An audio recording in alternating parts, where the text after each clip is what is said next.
So while the Packers did beat the Lions yesterday, 31-24, massive win, we do have to talk about the significant injury to Devonte Wyatt, who goes down in that game with an ankle injury. The cart comes out. Clearly, it looks like a very serious injury. And I want to read here the update that Matt LaFleur gave later after the game regarding this Devonte Wyatt injury. Here we have shared by Rob Domofsky on X, who says, Packers coach Matt LaFleur on Devonte Wyatt's ankle injury. Quote, "It doesn't look good, guys. I'm sick for him. I'm sick for us.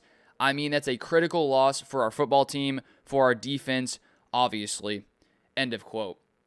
And so it's so unfortunate, and especially in games where, you come away with the victory, a massive win. The Packers are sitting in a very good spot right now, to then have one of your key defensive players go down with an injury that right now it looks like it'll be season ending. We don't know yet. We'll see if there's any more updates coming out soon regarding, once the Packers potentially do the tests and see what the official diagnosis is, but it does not sound good. And so now the Packers, it's going to come down to these other defensive linemen coming through. And the thing with Devonte Wyatt, he was one of the Packers' most effective interior pass rushers, if not the most effective interior pass rusher. And if we look at the numbers so far this season, per PFF, Devonte Wyatt, among the interior Packers defensive linemen, he had 4 sacks. The only other guys with sacks in the interior, Warren Brinson with 1 sack and Carl Brooks with 1 sack. And so to lose Devonte Wyatt, it really does hurt this Packers defensive line, and we'll have to see, Warren Brinson, who's played some good snaps recently, come through, Carl Brooks, Colby Wooden, a lot of these guys in the interior there.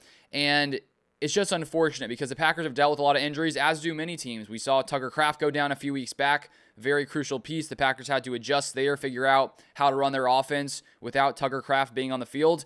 And now the defensive line is going to have to do a similar thing here as they move forward in the coming weeks. And I also want to read this quote here from Micah Parsons about Devonte Wyatt after the game.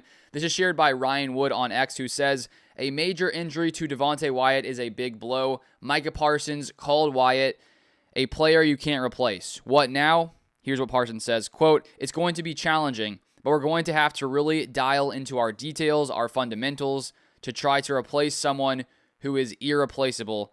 End of quote. And so every NFL team is dealing with a lot of injuries at this time of the season. When you've played so many NFL games, of course, guys are going to go down with injuries. And the best teams are the ones who are able to, push through these injuries, have other guys step up. And this is where depth is very important because, it's not like these teams are going to go through without having any injury problems. And so just like the Packers, as I said, with Tucker Kraft, had to sort of adapt there, they'll have to adapt here on the defensive line. We'll see if any more updates come out soon regarding Devonte Wyatt, so stay tuned here on this channel. But I appreciate you guys watching as always, and I'll see you guys next time.